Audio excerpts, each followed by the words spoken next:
그러게요. 개냐 병원이냐 이름도 잘 읽지 않은 농농균 미스터리를 지금부터 얘기해 보겠습니다. 이 최시원 씨 반려견 사태가 그야말로 점입가경입니다. 왜 사망을 하게 됐는지 미궁 속으로 빠지면서 각자의 목소리가 조금씩 달라지고 있습니다. 먼저 김복준 교수님. 예. 유가족 측에서 이제 본격적으로 목소리를 내기 시작한 것 같은데 2차 감염, 그러니까 병원에서 감염된 일은 없다, 가능성 전혀 없다, 이렇게 얘기를 하고 있어요. 이 가족들 입장에서는 지금 이제 아마 이쪽 최시원 씨 측에서 개 수의사한테 그 개 구강 검사를 해가지고 우리 강아지 입 속에서 농농균이 발견된 사실이 없다는 이야기를 이제 최시원 씨 측에서 하니까 유가족 측에서는 이제 그러면 병원에서 농농균에 감염됐다는 이야기냐, 이제 그 부분에 대해서 이제 민감한 반응을 보이면서 2차 감염이 병원에서 됐을 확률은 거의 없다 하는 이제 이런 내용으로 반박을 하는 형태로 지금 2라운드가 진행되고 있는 것이죠. 요 얘기 좀 심층적으로 짚어주기 위해서 응급의학과 교수인 박준범 교수 제 왼쪽에 자리하셨습니다. 어서 오십시오. 네. 예, 교수님, 저희가 그래서 이 한일관 대표의 사망 일지를 좀 살펴봤어요. 근데 사건 발생일이 최초 9월 30일이란 말이에요. 근데 사망이 10월 6일, 그러니까 한 일주일 상간에 사망까지 이르게 된 건데, 저희가 이 농농균에 의해서 이렇게 급속도로 병세가 악화될 수 있다라고 볼 수 있을까요, 일단? 일단은 뭐 객관적인 사실만 말씀을 드리자면 사실은 굉장히 일반적이지 않은 그런 진행 상황이라고 생각이 되고요. 그 다음에 환자분이 저도 궁금했는데 이제 지병이나 이런 것들이 특별히 없었다고 그렇게 들었는데, 그런 분이 사실은 어떤 균에 감염돼서 그렇게 폐혈증이 급속도로 진행되는 경우는 사실은 흔치 않은 그런 상황입니다. 네. 그 얘기인즉슨 병원에서 2차 감염이 될 정도로 몸 상태가 약하지 않았다는 거잖아요. 네, 그렇습니다. 그러면 교수님 말씀은 뭐 결론부터 바로 얘기하기는 좀 뭐하겠습니다. 개냐 병원이냐 했을 때 개 쪽에 좀 무게중심을 두는 거라고 저희가 이해를 해도 되는 겁니까? 근데 사실은 그 농농균이라는 균이요, 이렇게 굉장히 뭐 치명적인, 물론 문제를 일으키기도 하지만 사실은 어디에나 있는 균입니다. 우리 피부에도 있고요, 다른 데 다 있고, 아마 뭐 지금 뭐 우리 몸에 어디를 봐도 아마 있을 수 있습니다. 그리고 개의 경우에는 제가 이제 논문을 좀 찾아보니까 한 50명 정도를 조사를 해봤는데, 개의 물린 상처에서 이제 균을 배양해봤더니 농농균이 나온 건 그중에서 한 2% 정도 미만으로 그렇게 나왔습니다. 그래서 농농균이 그렇게 개에 물려서 흔하게 사실은 감염되는 균은 아니라는 게 일단은 첫 번째 팩트고요. 그런데 이제 하지만 그 환자에게서 만약에 농농균이 이제 혈액에서 검출됐다면은 개에 물려서 그 균이 아마 몸속으로 들어갔을 가능성도 충분히 있다고는 생각합니다. 교수님 말씀을 종합해보면 사실 유족의 주장에 따르면 지병도 없었고 몸도 건강했다는 거예요. 그리고 병원에서 감염될 정도로 면역 체계가 떨어지지도 않았고, 또 가능성은 굉장히 낮다고 하셨고, 개에 물려서 농농균에 감염될 가능성 낮다고 하셨으면 그냥 저희는 운이 매우 나빴다, 이렇게 정리를 해야 되는 건가요? 사실은 일반적인 상황은 아니다라고 정리를 사실은 해야 될 것 같고요. 하지만 환자가 그 경과를 보면은 개에 물린 뒤에 한 일주일 정도 있다가 이제 사망하게 되셨는데, 그 전에 몸살 기운이 느껴지셨고, 아마 그때부터 이미 처음에 국소적인 어떤 감염이 전신 감염으로 아마 진행되는 그런 과정이 시작된 거고, 그게 증상으로 처음 나타난 게 아마 그런 몸살 기운이 아니었나 생각이 되고요.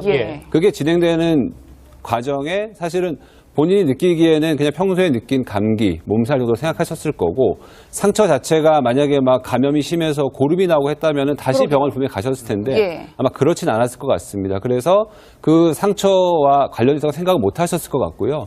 그러는 중에 이제 전신 감염으로 그게 진행이 되면서 환자분이 이제 폐혈증이 급속도로 진행되면서 사망하신 건데, 사실은 이게 의료진 입장에서도 건강하신 분이 갑자기 그렇게 개에 물린 균이 만약에 설사 몸속으로 침투했다 하더라도 그것 때문에 그렇게 갑자기 사망하셨을까라는 건 사실 저희도 일반적인 상황은 아니라서 운이 나빴다기보다도 일반적인 상황은 아닌 걸로 저희 생각을 하고 있습니다. 그럼 일반적이지 않다는 건 뭐 계속해서 저희가 추궁하듯이 여쭤봐서 죄송하긴 합니다만, 지금까지 나온 것만 봤을 때는 아직도 도대체 어느 정도 누가 책임에 좀 무게를 두어야 되는지는 단정할 수 없는 거네요. 책임 문제는 사실은 뭐 제가 말씀드릴 내용은 아닌 것 같고요. 그래서 아까도 말씀드렸지만은 그냥 개에 물리는 경우가 사실 굉장히 많거든요. 예. 미국 같은 경우에는 하루에 1,000명 정도가 개에 물려서 응급실에 온다 그러고요. 저희 나라도 뭐 요즘에 워낙에 개를 키우는 애견인 많죠. 분들이 많아서 예. 굉장히 많습니다. 저도 흔하게 보고 있고요. 근데 그런 분들 중에서 사실은 대부분이 치료를 받고 간단하게 드레싱 받고 이제 항생제 드시고 돌아가시면은 이제 특별 문제가 없이 예. 계시는데 이런 경우가 사실은 너무나 좀 비일반적인 그런 상황이어서 사실은 이게 그러면 개냐 병원이냐라고 이제 이상한 사실은 좀 전 스펙트럼이라고 생각하는데 그렇습니까? 네, 예. 저는 그렇게 생각하진 않고요. 굉장히 의학적으로는 일반적이지 않은 상황이 발생한 건데 그 원인이 이제 그런 균이 또 두드러졌고 거기서 또 개에 물린 이전 사건이 있었기 때문에 조금 문제가 조금 좀 다른 잘못된 관점으로 좀 와전되고 있지 않나 좀 그렇게 우려가 됩니다. 예, 김 교수님 사실 의료진이 보셨을 때도 일반적이지 않은 사망 사건이고 경찰에서도 분명히 개입을 했을 텐데 네. 왜 최초에 부검을 안 했을까요? 이게 저도 이제 굉장히 그게 아쉬운 부분이거든요. 저 같으면 적극적으로 부검을 권유했을 것 같아요. 제가 수사관 현직에 있었다면. 그런데 어떤 이유에서인지 아마 그런데 그 당시에는요. 이제 뭐 가해자 피해자로 좀 나누자고요. 가해자 측이나 피해자 측이 상당히 돈독했던 것 같아요. 이웃 간에. 그래서 분쟁으로 점화할 어떤 가능성이 상당히 희박했던 걸로 보여지고요. 그리고 이제 유가족 측에서는 최초에는 그 부검 얘기를 했다 해요.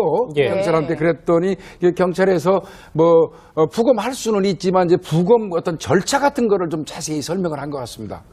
그 부검 절차를 들으면 사실 유가족 측에서는 부검하고 싶은 생각이 별로 없어요. 예. 그래서 이제 아마 이웃 간의 어떤 특별한 그 유대 관계 거기에다가 부검 절차를 설명하는 과정에서 유가족들 또 그리고 유가족이 미리 얘기하셨죠.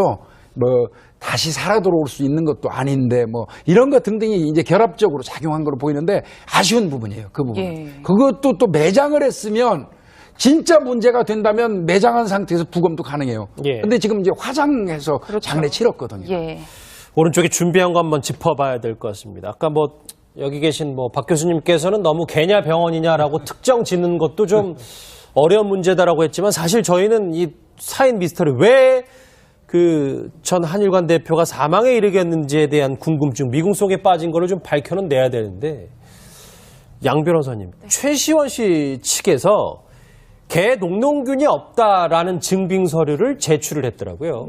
그러니까 저는 최시원 씨 측의 입장도 이해가 안 가는 건 아닙니다. 왜냐하면 지금 대중한테 이제 어쨌든 굉장히 살인자로 몰려가는 지금 입장이 있기 때문에 본인에게 유리한 거는 어쨌든 계속해서 소견서를 제출을 하고 입증을 하는 거는 이해가 되죠. 근데 예. 이제 여론의 문매를 맞는 이유는 처음에 이제 유족한테 가서 이제 말 그대로 납작 엎드려서 우리가 다 잘못했습니다. 죄송합니다. 했다가 사인이 녹농균이다. 딱 이렇게 얘기가 나오니까 예. 근데 우리 개한테는 녹농균이 안 나오니까 우리 개는 책임이 없네요라는 식으로 약간의 조금은 선을 긋는 그런 입장을 보이다 보니까 유족 입장에서도 사실 이제 인터뷰를 했을 때 좀 당황스럽다라고 이제 얘기를 했거든요. 왜냐면 이제 빈소에도 찾아와서 여러 차례 사과를 했고 최시원 씨 측 같은 경우에는 직접 집으로 찾아와서 이제 사과를 해서 유족도 이제 이웃끼리 좋게 마무리하자라는 이제 그런 취지에서 사실은 소송도 제기 안 하고 조용히 이제 마무리를 하려고 했던 건데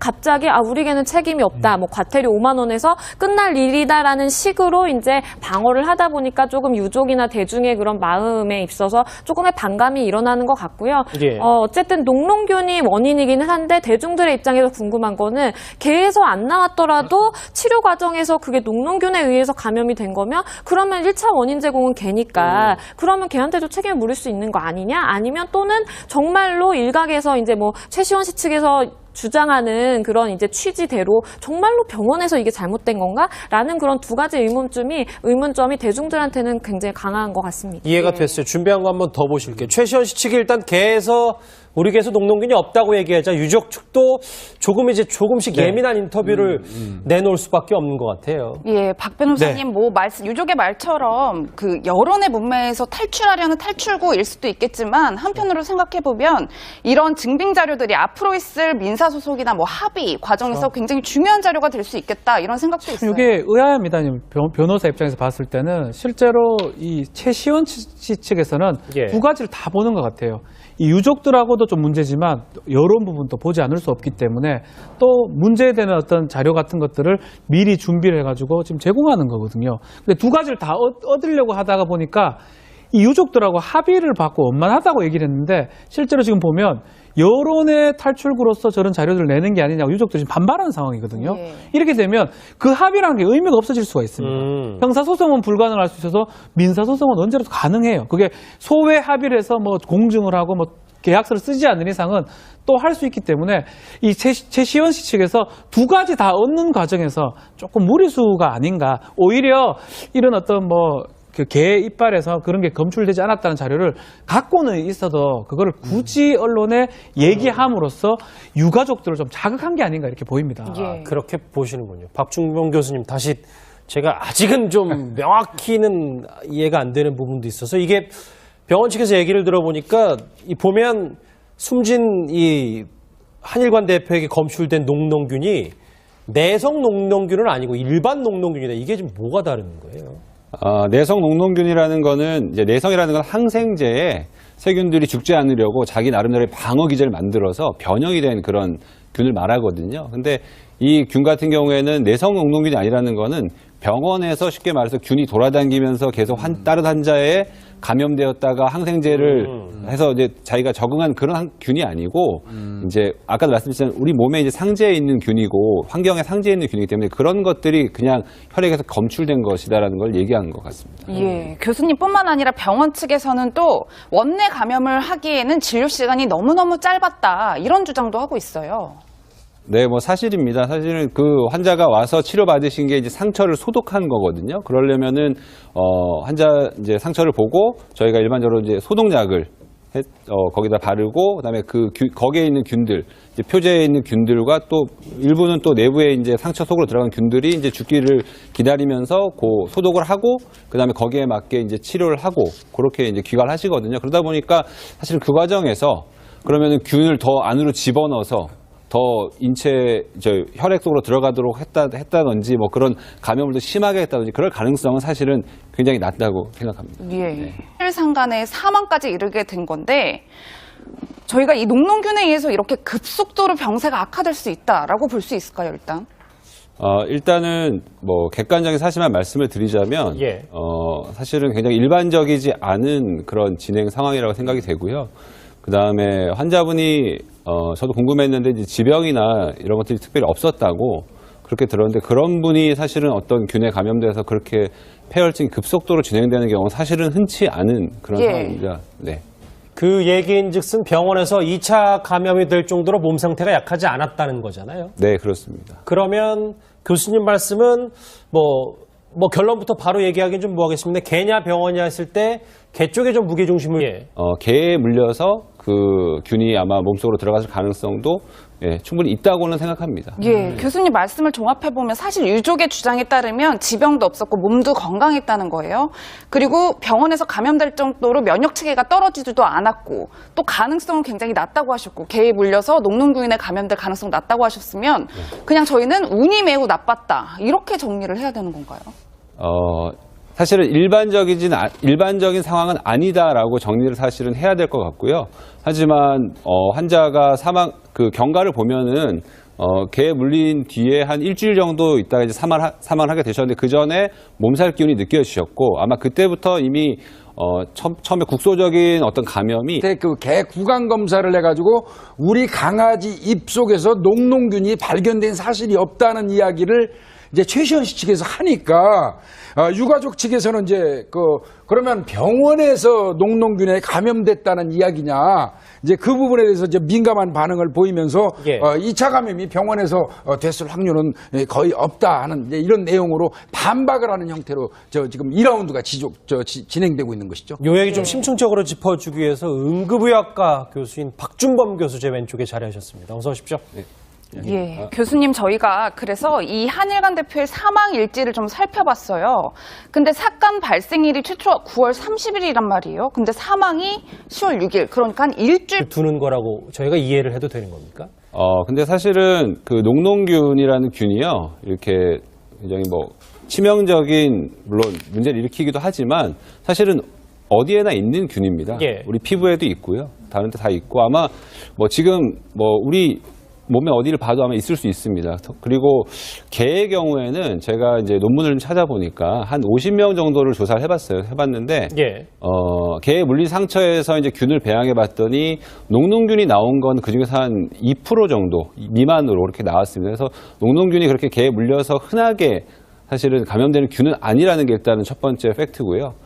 그런데 이제 하지만 그 환자에게서 만약에 녹농균이 이제 혈액에서 검출됐다면은 그러게요. 개냐 병원이냐 이름도 잘 읽지 않은 녹논균 미스터리를 지금부터 얘기해 보겠습니다.